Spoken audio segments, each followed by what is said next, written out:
Sebelum menyaksikan video ini, pastikan bosku jangan lupa subscribe, karena subscribe itu gratis plus bonus tonton video terbaru setiap harinya. Jangan lupa ya.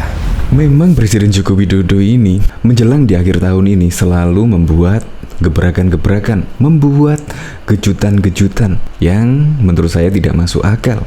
Iya, karena hutang Indonesia bisa ditekan hingga 300 triliun pada akhir tahun 2021. Dan juga ekspor Indonesia meningkat, naik drastis. Bahkan menurut data dari BPS, yaitu tertinggi sepanjang sejarah, yaitu angka ekspor Indonesia tertinggi dari tahun 2019 dan bahkan tahun 2020. Bahkan sebelum pandemi, ekspor Indonesia gila-gilaan naiknya, yaitu mencapai 22 miliar US. Nah, jika dikuruskan kemungkinan ya 300 triliunan ya, kemungkinan lebih 300 triliun lebih. Yang tidak masuk akal setelah menekan hutang 300 triliun dibarengi dengan ekspor yang meningkat. Keren kan? Gebrakan Presiden Joko Widodo dan beserta jajaran timnya membuat surprise di akhir tahun ini. Ya, memang terbuktilah pembangunan Presiden Joko Widodo mulai dari bandara, pelabuhan, infrastruktur jalan, jalan tol, jalan penghubung antara pedesaan dan perkotaan, semua diperbaiki. Nah, sekarang terbukti kan? Ternyata jawabannya adalah untuk mengenjot ekspor Indonesia, di mana sekarang jalan-jalan sudah bagus. Makanya dari pelosok hingga menuju ke tempat pelabuhan, ke bandara bisa lebih cepat dibandingkan dulu dan juga menghemat ongkos transport. Padahal dulu pernah bilang masyarakat tidak makan infrastruktur, tapi kenyataannya apa? Kenyataan ekspor sekarang meningkat dari bulan ke bulan, dari tahun ke tahun terus meningkat ekspor Indonesia. Terbukti kan? Infrastruktur Presiden Joko Widodo bisa meningkatkan ekspor Indonesia ke luar negeri. Dan juga dulu banyak yang mengkritik hutang pemerintah selalu naik, tapi sekarang bisa ditekan dan jumlahnya juga sangat fantastis, yaitu bisa mencapai 300 triliun. Ini juga keren. Untuk lebih lengkapnya simak berita berikut ini, Good News Indonesia. Senyum sumringah, utang menurun, ekspor meningkat tertinggi sepanjang sejarah. Kementerian Keuangan melalui Direktorat Jenderal Pengelolaan Pembiayaan dan Risiko pada tahun ini berhasil menurunkan defisit anggaran dengan signifikan. Bahkan hutang baru senilai 300 triliun yang tadinya masuk dalam rencana berhasil dibatalkan. Direktur Strategi dan Portofolio Pembiayaan DJPPR Kementerian Keuangan Kemenkeu Riko Amir mengatakan, adapun perbaikan defisit ini didukung oleh kerjasama dengan Bank Indonesia melalui surat keputusan bersama, sehingga sampai akhir tahun ini realisasi hutang akan berkurang signifikan, kira-kira di kisaran 300 triliun dari rencana awal, ujarnya dalam media briefing pada Senin 13 Desember 2021. Menurutnya, sisa pengadaan hutang nantinya tidak lagi dilakukan melalui penerbitan SBN, namun dari hasil SKB 3 dengan Bank Indonesia sebesar 157 triliun yang akan dilaksanakan di akhir tahun ini, sehingga porsi penerbitan SBN signifikan. Secara rinci, realisasi penerbitan SBN hingga saat ini sebesar 1.144,6 triliun. Ini termasuk penerbitan SKB 3 tahap 1 dengan BI sebesar 58 triliun. Lalu pada tahap 2 akan dilakukan 157 triliun. Penerbitan SBN melalui SKB 3 ini sesuai dengan strategi optimalisasi kebutuhan khas dan koordinasi dengan BI, jelasnya. Menurutnya, porsi penerbitan SBN ini juga berdampak pada defisit anggaran hingga akhir tahun ini. Defisit anggaran yang awalnya ditetapkan sebesar 1.006 triliun atau 5,7% terhadap PDB diproyeksi mengecil menjadi 863,7 triliun atau 5,13% terhadap PDB. Artinya, ada sekitar 300 triliun yang tidak kita terbitkan utangnya di tahun ini, pungkasnya.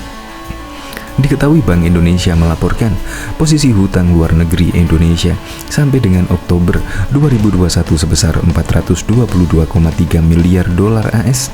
Posisi tersebut turun 3,8% dibandingkan posisi hutang luar negeri bulan sebelumnya, yakni sebesar 423,8 miliar US.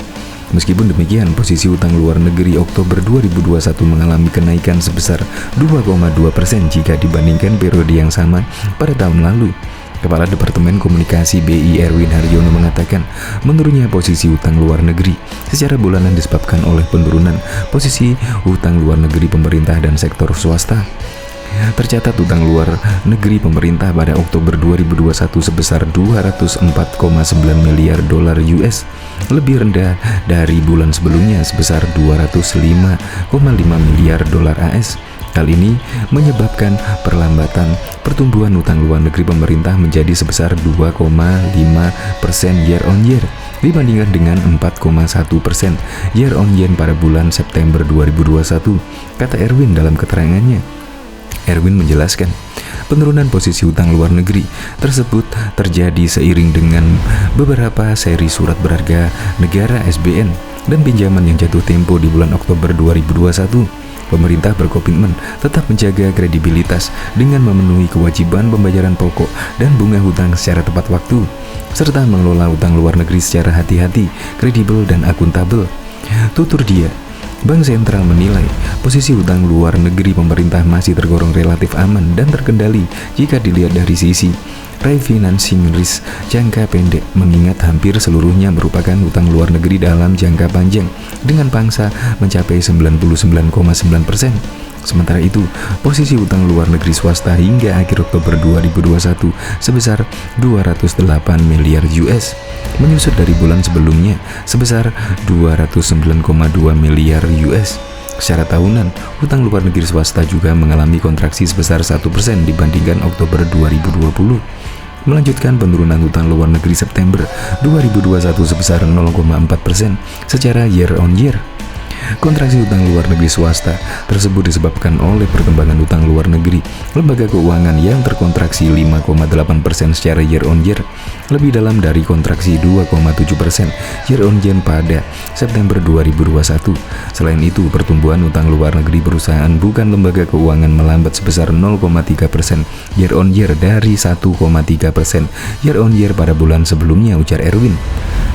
Diketahui juga Kepala Badan Pusat Statistik BPS Margo Yuwono mengatakan nilai ekspor November 2021 sebesar 22,84 miliar US merupakan ekspor tertinggi sepanjang sejarah. Betul, karena meningkat secara nilai ekspor berarti tergantung volume dan harga. Secara nilai, trennya terus meningkat dan ini mencetak rekor tertinggi sepanjang sejarah ekspor kita, kata Kepala BPS dalam konferensi pers pada Rabu 15 Desember 2021. Angka ekspor tersebut naik secara bulanan sebesar 3,69% dibandingkan Oktober 2021, sedangkan secara tahunan naik 49,70%. Nilai ekspor sebesar 22,84 miliar US jika dibandingkan dengan November 2020 itu terjadi peningkatan 49,70%, tegasnya. Rinciannya, Margo menyampaikan ekspor Indonesia untuk migas mencapai 1,33 miliar atau naik 29% dibandingkan dengan Oktober 2021. Sementara ekspor non-migas tercatat sebesar 21,51 miliar US atau mengalami kenaikan sebesar 2,40%. Kalau dilihat ekspor migas dan non-migas di bulan November, ini ekspor Indonesia untuk migas 1,33 miliar US. Ini naik dibandingkan Oktober 2021 sebesar 29,95%, ujarnya. Begitu juga jika dilihat migas secara tahunan mengalami peningkatan 74,80% dan non-migas meningkat 48,38%. Menurutnya, kinerja ekspor Indonesia secara bulanan terus menunjukkan tren yang meningkat dan selalu tinggi pertumbuhannya dibandingkan kondisi 2020 dan 2019. Terdapat 5 golongan barang yang menjadi penyumbang tertinggi terhadap ekspor November 2021 yang mencapai 22,84 miliar US. Di antaranya bahan bakar mineral, logam mulia, perhiasan permata, mesin dan perlengkapan elektrik, karet, dan barang dari karet dan alas kaki. Peningkatan ekspor di bulan November ini ada 5 terbesar. Pertama itu adalah peningkatnya ekspor komoditas bahan bakar mineral yang meningkat 211 juta US, diikuti logam mulia, perhiasan permata bertambah senilai 196 juta US, dan seterusnya yang menyebabkan ekspor kita meningkat dibandingkan Oktober 2021, ungkapnya. Sedangkan untuk mesin dan perlengkapan elektrik, nilai ekspornya mencapai 114,9 juta US. karet dan barang dari karet sebesar 114,3 juta US dan alas kaki nilai ekspornya 110,4 juta US. Kinerja ekspor Indonesia kembali meningkat pada bulan November 2021. Badan Pusat Statistik mencatat nilai ekspor pada November 2021 sebesar 22,84 miliar US atau naik 3,69% MTM. Dan bila dibandingkan dengan November 2020, nilai ekspor naik 49,70 year on year.